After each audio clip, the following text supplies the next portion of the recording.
Imagine being so valuable, right, that your manager earns more money than half the grid you actually race against. Welcome to the Paddock Vault. I am thrilled to have you here for this deep dive, because today we are looking at how you manage the unmanageable. It is a brilliant topic because, we are looking at systems hitting an absolute physical breaking point. Spot on.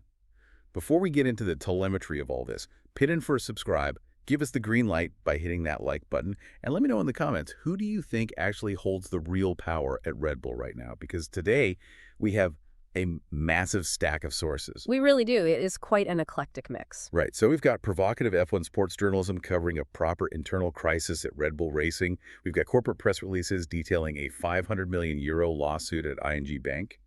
And a highly technical trip report from a high-performance computer architecture conference. Which sounds completely disconnected, I know, but the core theme is fascinating. Whether you are managing the physics of a microchip, the financial baggage of a massive international bank, or the literal weight of a Formula One car, you suffer from the exact same fundamental problem. What do you do when you can't just build a bigger engine? The easy gains are completely gone, and your survival depends on, well, just ruthless optimization. Let's start with a system that is very publicly breaking down right in front of us. The high-drama world of Formula One in 2026. The pinnacle of motorsport. Exactly. And the biggest asset in racing is Max Verstappen. But to understand the current crisis at Red Bull, you have to look behind Max. You have to look at his manager, Raymond Vermeulen. The sources paint this absolutely incredible origin story from back in 2014. Oh, the São Paulo trip. Yeah, that is a stark contrast to today. It is mad.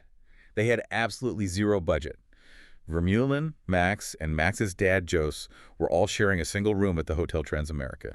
Max was 17 years old, literally sleeping in a crib or like a makeshift stretcher at the foot of the bed while his dad and manager went out. Right, and the scale of their operation today could not be further from that hotel room. I mean, we are looking at a highly concentrated management empire. Max currently makes around $55 million a year. Blimey. Yeah. And Raymond Vermeulen, taking his percentage of both the racing contract and the massive commercial structures he has built around the driver, well, he takes home an estimated $8.5 to $11.7 million annually. I cannot get over that number. I mean, he is a manager, right? Taking home more money than at least 12 actual Formula One drivers on the grid. That is exactly We're right. talking more than Bottas, more than Ricciardo, Ocon, or Piastri. It is absolutely mental. And he achieves that by operating a completely closed loop. I mean, Vermeulen refuses to take on any other clients. His entire professional universe is what they call BV Verstappen, Verstappen Incorporated. Right. And he manages this multi-million-dollar global entity using a traditional old-fashioned notepad. He is literally just crossing tasks off with a pen as he goes.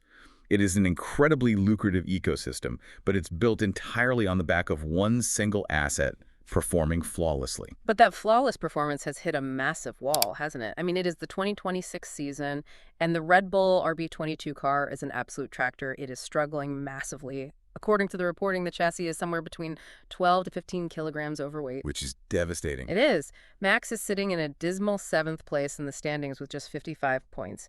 Meanwhile, you've got Andrea Antonelli leading the pack with 156 points.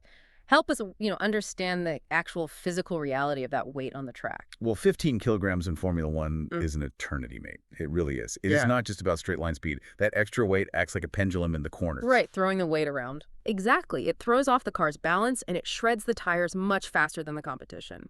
You end up in this vicious cycle. The driver has to push harder to make up the lap time, which then degrades the tires even faster. The core machinery is just fundamentally flawed. Which explains why it is properly kicking off in the paddock. The tension finally boiled over in Bahrain. The sources detail this highly publicized incident where pit stop wiring loom issues severely compromised Max's race. Yeah, that was a messy weekend. It was a disaster. Vermeulen was so furious that he actually stormed the Red Bull garage. He gave Red Bull advisor Helmut Marko a piece of his mind right there. I mean, you do not usually see the talents manager screaming in the garage during a race weekend. You don't. And he followed that up with a very stark public warning. He literally told the press, Max wasn't born to fight in the midfield. He is actively threatening to walk away from the team. But wait, doesn't Max's contract technically run until 2028? It does, yes. But Vermeulen has leveraged a performance clause. So if Max isn't in the top 2 of the championship standings by the Dutch Grand Prix summer break, he can legally trigger an exit. And the dominoes are already falling. I mean, McLaren CEO Zak Brown has reportedly made inquiry calls to Vermeulen.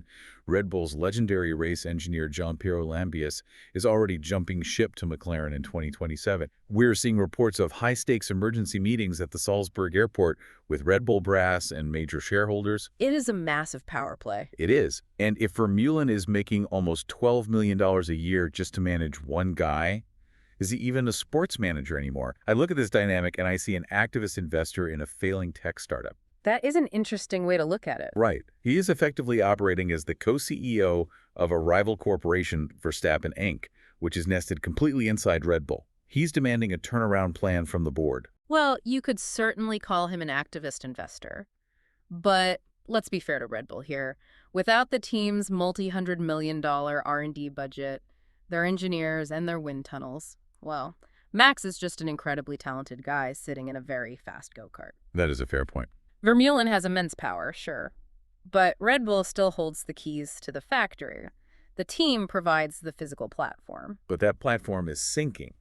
Hmm? Which makes me wonder, right, if you can actually fix a fundamentally flawed system just by applying external pressure. I mean, Vermeulen is acting like an activist investor trying to force a turnaround because his asset is dragged down by heavy machinery. Right. But what happens when the heavy machinery dragging you down isn't a physical car, but a corporate legacy? Oh, that transitions us perfectly to the corporate press releases in our stack today, specifically concerning the ING Group. That is obviously a completely different industry, but it deals with a strikingly similar structural problem. A high-performance system dragging a massive historical anchor. Let's unpack this corporate crisis, because ING, which is this massive global financial institution, has been served with a writ of summons for $500 million projo. Investors are suing them over historic shortcomings in their financial economic crime policies. We need to explain the mechanics of what actually happened to cause this, though. So back in 2018, ING reached a massive settlement with Dutch authorities over severe compliance failures. Right, the AML stuff. Spot on. Essentially, their internal systems for monitoring anti-money laundering and know your customer protocols were critically flawed. Bad actors were able to move illicit funds through the bank's network because the systemic blind spots were just so large. Now, just to be completely impartial here and make sure we are laying out the facts exactly as the sources present them, we need to be clear on where both sides stand today. Because the investors bringing this new lawsuit, they claim that they suffered severe financial losses due to those past policy failures. Their argument is basically, when a bank gets hit with massive fines for money laundering lapses, the stock takes a hit, and these investors say they paid the price for the bank's negligence. Right, that is the claim. But ING, on the other hand, completely disagrees with the allegations. Yeah, they are not taking this lying down. Not at all. They have formally stated they will vigorously defend themselves against the €500 million claim. Furthermore, ING notes that under the International Financial Reporting Standards, the IFRS rules, they do not currently meet the criteria to disclose material legal provisions for this suit. I was looking at that IFRS defense, actually, and it essentially comes down to probability, doesn't it? They don't believe the threat of losing this specific lawsuit is mathematically probable enough to legally require them to lock up $500 million in a reserve account today. That is the absolute crux of it. But the ghost of 2018 is still haunting their 2026 balance sheet. And while they are dragging this legacy weight around, ING is desperately trying to maintain forward momentum and project stability to the market. Right. They're trying to change the narrative. Exactly. The sources highlight their aggressive push on sustainability. They are specifically focusing on upgrading their MSCI ESG rating, which stands for Environmental, Social, and Governance. They want to move it from an AA to a AAA. I mean, I struggle to see how an ESG rating offsets a €500 million lawsuit. They are trying to project this image of a pristine, modern, responsible bank while simultaneously navigating massive global pressures like inflation and the fallout from the Russia-Ukraine conflict. It feels like putting a fresh coat of paint on a house with a cracked foundation. Well, it is really about lowering their cost of capital. Right. A AAA ESG rating mathematically changes how the bank is valued by institutional investors. Wait, how does that work? Because there are trillions of dollars tied up in passive funds that are legally mandated to only invest in companies with top-tier ESG scores. Oh, I see. By achieving that upgrade, ING forces those massive funds to buy their stock. That provides a massive buffer against the volatility caused by these legacy lawsuits. It is a highly engineered public signal to the market. I call it technical debt. Uh, Both Red Bull and ING are suffering from massive technical debt, whether it's past aerodynamic design choices that resulted in a fundamentally heavy F1 chassis or a 2018 compliance failure dragging down a bank's valuation today. You have this foundational flaw built into your past. that's a great analogy. Can you really just manage your way out of it? Can you PR and ESG your way out of a lawsuit or, driver contract your way out of a heavy car without completely rebuilding the machine from scratch? You are hitting on the core dilemma of late-stage optimization. In sports and finance, human actors have tools to delay a total rebuild. You can negotiate a new contract, you can fight a lawsuit in court for a decade, or you can manipulate index ratings. But those tools only work when the rules are man-made. What happens when the wall you hit is governed by the absolute laws of physics. Which brings us to our final source, the report from the High Performance Computer Architecture Conference. Because the engineers building the silicon inside our computers are hitting a terrifying physical breaking point. The sources call it the accelerator wall. And to understand that, we have to start with the death of Moore's Law. Right. For decades, the entire tech industry relied on this idea that the number of transistors on a microchip would double roughly every 2 years. That gave us predictably faster, cheaper computers. Just constant exponential growth. Exactly. And we achieved that simply by making transistors smaller. But we are reaching the atomic limits of physical silicon. We simply cannot shrink them much further. You can't just keep adding more horsepower. So to power the massive demands of modern computing, things like deep learning and the intense graph processing required for AI, the industry had to shift gears. Instead of trying to make general-purpose CPUs faster, they started building specialized chips called accelerators. Accelerators were a brilliant workaround. They are chips designed to do one specific mathematical task incredibly well. They strip away all the flexible architecture that a normal CPU needs. But the sources we are looking at point out a very harsh reality, right? Specialization is not an infinite magic bullet, and this is where this Rankine model comes into play. Yes. I need you to break down the Rankine model for us because the math behind it feels like a reality check for the whole tech industry. It absolutely is a reality check. So the Rankine model was introduced to calculate the underlying physical silicon gains, what they call the CMOS potential. Okay. And it separates that baseline from the performance returns you get purely from the clever architecture of chip specialization. When you decouple those two variables, you realize something scary. The massive performance gains we've seen from accelerators over the last few years weren't just from smart design. They were still relying heavily on the underlying transistors getting slightly better. I see. So as that physical shrinking stops entirely, the returns from specialization alone will hit a hard, mathematically proven ceiling. That ceiling is the accelerator wall. Blimey. So because engineers can't just build bigger, faster engines anymore, they are forced to optimize brutally. They are literally scavenging for unused milliseconds. Let's talk about the stretch mechanism they are deploying in data centers. Stretch is a fascinating example of finding hidden slack in a starving system. In a massive data center, servers are running multiple workloads simultaneously. You have latency-sensitive tasks, and you have background batch processes. To put that in perspective for anyone listening, if you've ever had your laptop freeze for a microsecond while running a heavy Excel macro in the background and trying to talk on a live Zoom call in the foreground, you are experiencing the exact resource war these engineers are trying to solve. That is a brilliant example. The Zoom call is latency sensitive, right? It needs immediate attention. The Excel macro is a background batch process. Exactly. And the server has a finite amount of resources to handle both of them. Specifically, it uses something called the ROB, or reorder buffer. Reorder buffer. Yes, which helps the chip execute instructions out of order to save processing time. What computer architects realized is that latency-sensitive workloads, like your live Zoom call, they don't actually benefit much from a massive reorder buffer capacity. Why not? Because they are constantly stalling, waiting for new data from the memory to arrive. But background batch processes absolutely devour that buffer space to crunch data efficiently. So instead of adding more capacity, the stretch mechanism dynamically monitors the system in real time.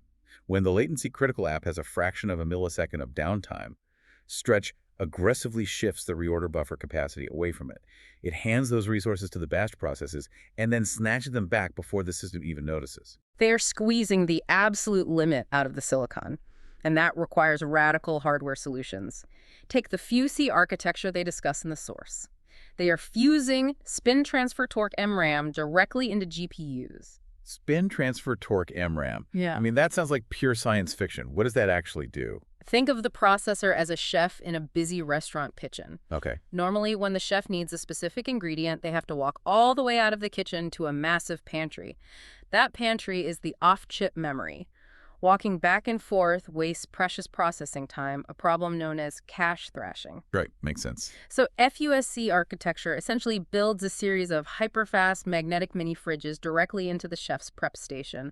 By fusing the memory directly onto the chip, you completely eliminate the travel time. Okay, that makes sense. But I am trying to wrap my head around this last one. Transparent memory compression, or TMC. You're saying they're compressing memory to save space, but doing it completely behind the operating system's back. Yes. How is that even possible without breaking the system?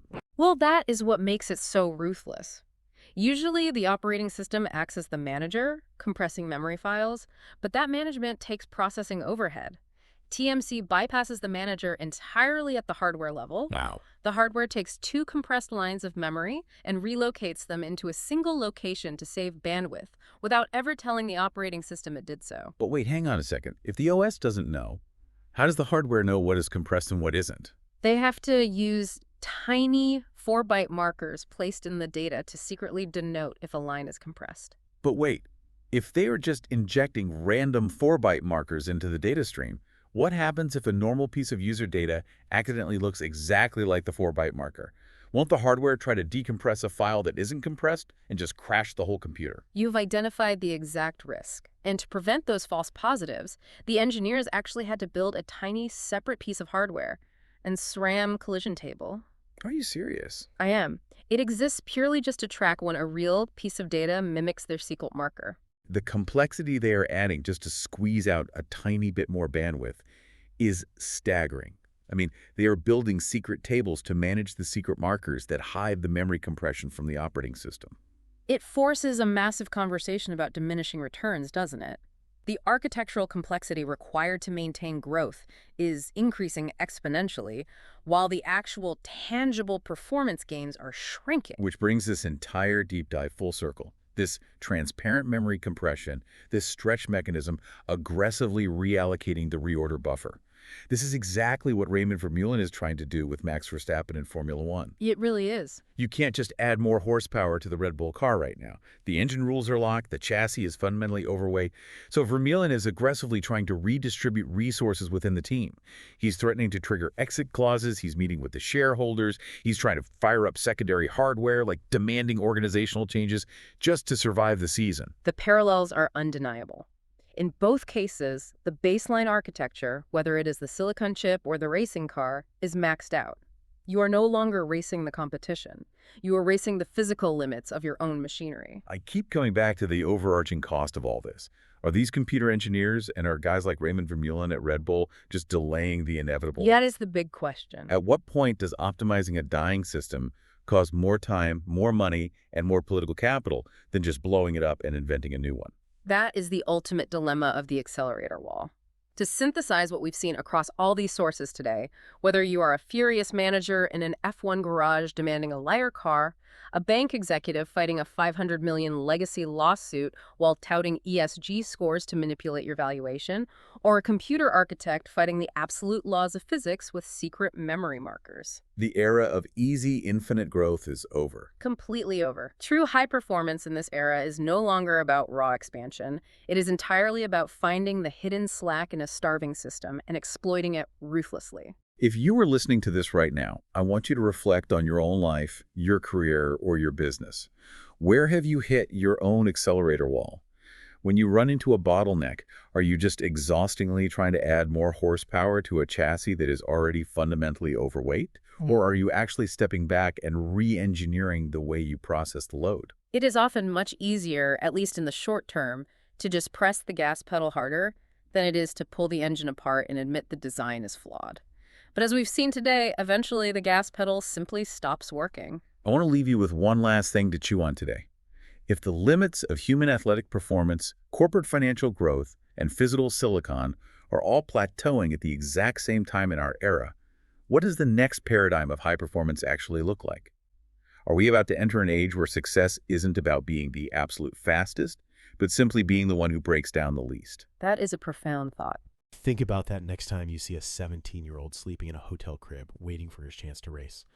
Drop your thoughts down in the comments. Let us know if you think Red Bull can actually rebuild this machine before Max walks, and make sure you join the community here at the Paddock Vault.